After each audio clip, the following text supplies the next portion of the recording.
Alright, y'all, that was House of the Dragon Season 1, Episode 2, entitled The Rogue Prince. My summary of this episode would be that it has been 6 months since the first episode, since the queen passed away in childbirth, and the small council is already pressuring the king to get married again.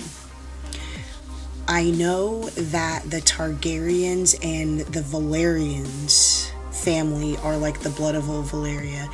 Corlys Velaryon is a beautiful man, dark-skinned with these beautiful white dreads. It's because his family is also the blood of the dragon. But he offered his daughter. Her name is Lady Lena. She's very small. We saw her in the first episode at the tourney. They just gave a little glimpse of her. But it is wild because she's so young, and the king and her take a stroll in the episode, and she's very poised, very intelligent, acts very grown, but she makes a comment that they wouldn't have to sleep together until she was 14, and it was just wild because she was like, yeah, that's my fate, that's what's gonna happen. In this time, the Valerian family is like the Tyrell family 721 years from now.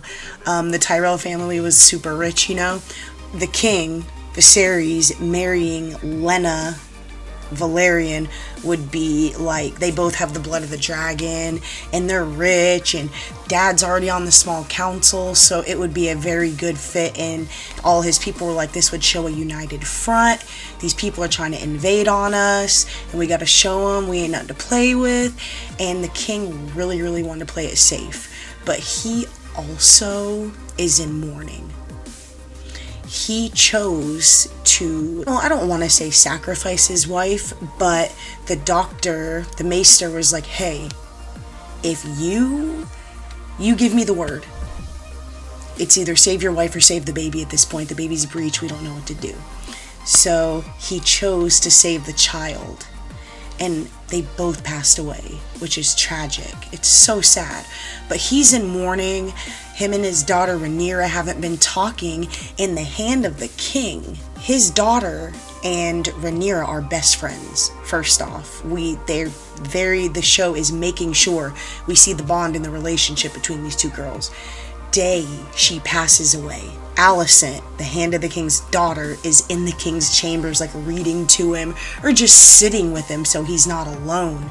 So she has been there, very calm, very present, very nurturing, since the death, and that was 6 months ago. So if she's been hanging out with him while he's been working on his little sandstone creation, I'm sure they've gotten very close. And they did not hint at Alicent being a potential wife for the king at all. But at the end, he followed his heart. And he said it to his daughter the night before when they were spending time together. And he was like, I have to take another wife. I will never not love your mother. I could never replace her, but I have to marry. And Rhaenyra was like, of course you do, you're king. Your first duty is to the realm. And at this time, Rhaenyra had already seen him strolling with the little girl, Lena, taking walks and getting to know her and stuff. So, of course, she was under the impression that he would do that as a political move. But no. Already, I feel it. Don't spoil anything if you've read the book, that the hand of the king is sneaky. He's slithery, and I don't know if his daughter is slithery, but she is in Rhaenyra's ear, and she's obviously in the king's ear. And that's what men did back then with their daughters, their pieces, or like a chessboard. It's crazy. She slid in there when he was emotional and on the rebound and vulnerable and snatched his heart, so he's making her queen, instead of sealing an incredible deal with this family. That was very unexpected. I was very surprised when the king announces that he is going to be marrying Alicent Hightower. You can just see her whole composure. It just falls, and she was very upset because that's her friend, and now her friend is her stepmom, and that's kind of crazy. And then Corlys, I'm sorry, we're new here. Corlys was like, you are tripping, you made the wrong choice, what were you thinking? And as soon as Corlys could get away, he goes over to Dragonstone and starts talking to Daemon, the rogue prince, and is saying, yeah, I know how salty you are that you were not named the heir to the throne, but you are still a male, you are still blood of the dragon, you have a claim, so let's build you up, let's make you a hero, let's make you a captain, a champion, blah blah blah. Corlys goes to Daemon and tells him all of the problems that the realm is having with this dude, the Crabber. We saw all this crazy stuff. He bolts people like the Boltons to driftwood, and then lets crabs slowly eat them alive. That is vicious. That is definitely up there with the Boltons, peeling the skin off and flaying them and all that. That's wild. Corlys went over to Daemon and was like, I know that you can get this done. Let's make you reputable. Let's bring some change to the realm. Let's link up.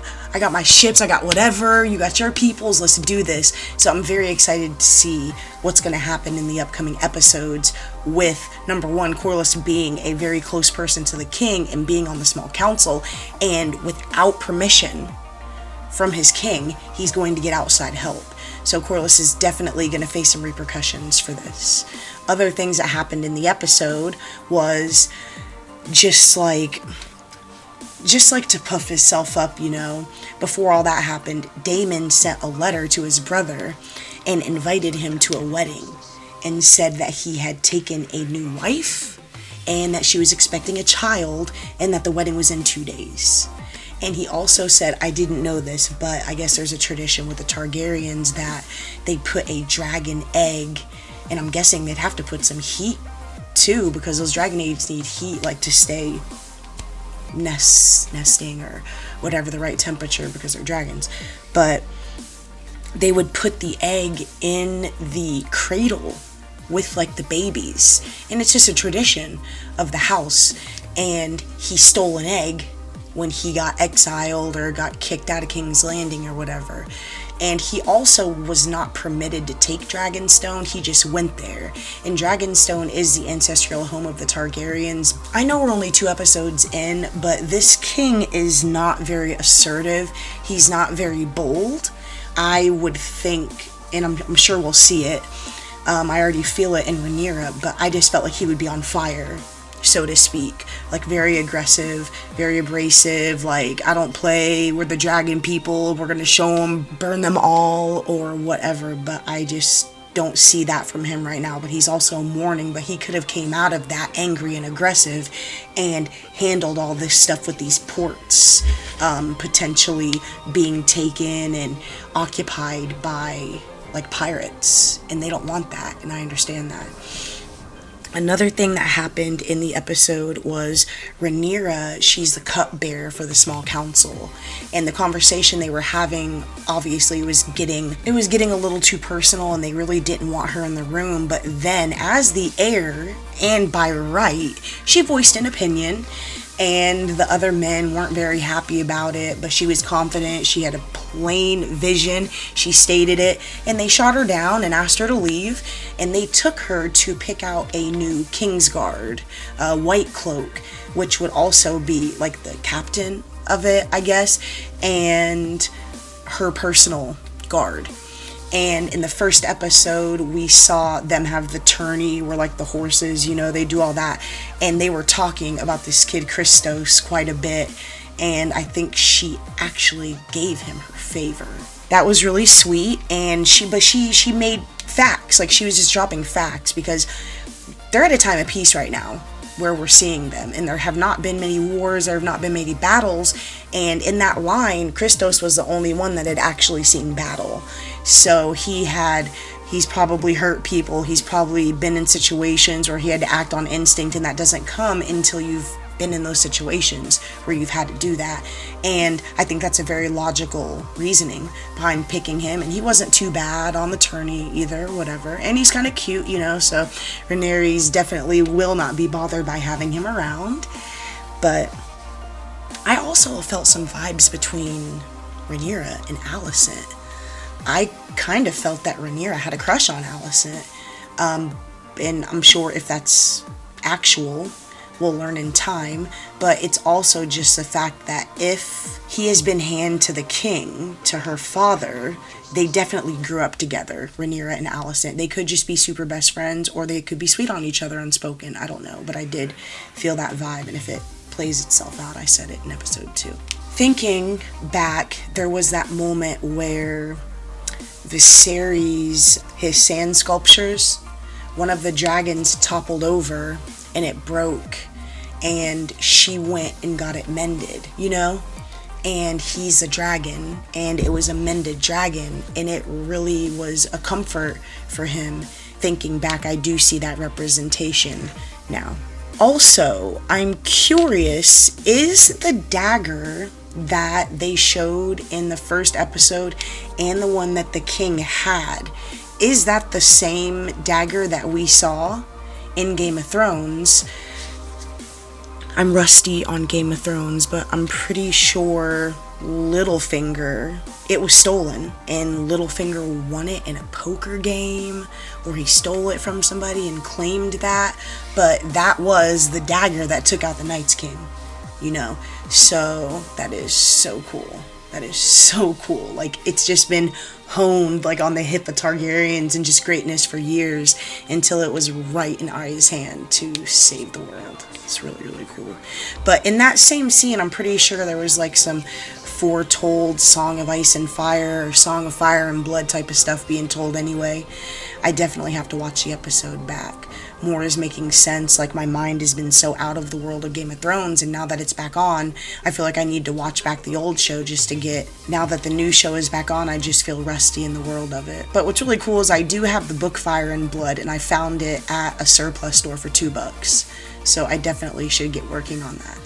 There was a moment right after the letter, the invitation to the wedding had been sent from Daemon to his brother Viserys, king on the Iron Throne, and when he mentioned that he had taken that egg to put in his pregnant wife's, in the crib or whatever after the baby is born, Viserys was like, I'm about to go over there and get that egg and tell him to leave Dragonstone, blah, blah, blah. And the Hand of the King was like, let me go handle it. I got it. And they went with all their soldiers, and they were making threats. And then Rhaenyra showed up on her dragon and went over to her uncle and talked to him. And what's really wild is the scene before, they had been talking about the king needing to get married again. I had a thought, because I know of like the incest and the inbreeding in the Targaryen family, that she was about to go over there and be like, why don't we just say we're married, and then you'll definitely be the heir to the throne. But what girl would volunteer themselves into that, you know? She said, you're trying to do all this stupid stuff to start trouble with my dad, and if you really want to hurt him and you really want to be the heir, kill me right here, right now. And I don't remember what else she said, but he walked away and then tossed her the egg, and she caught it, thank God. It was just it was a flex for Rhaenyra for sure, because she pulled up on her dragon, parked him on the almost like the Great Wall of China. It's just like all water and then stone, and it's all carved like that trail. It's so beautiful. She parked her dragon right there, and she goes and speaks with her uncle, and she speaks in Valyrian, and he just totally like caves, and like, not caves or anything. And I also don't think he's like evacuating Dragonstone either, but he definitely gave her the egg, and she left, and it's like she went over there by herself and handled the situation with no bloodshed, and before she showed up, swords had already been drawn. So it was very impressive. It made her look good, it makes her look dependable, it makes her look confident, it makes her look all the good things as far as being the heir to the Iron Throne. And I think she's a great character. I love tough girls, and she definitely is that. She's fearless. She's very well composed. Like, all the times that she's having talks with her dad, I'm like, do you really mean that? But she just has a stone face. I can't read her yet. But I'm loving it so far. I cannot wait for another episode. And again, thank you so much for watching, and I'll see y'all in the next one.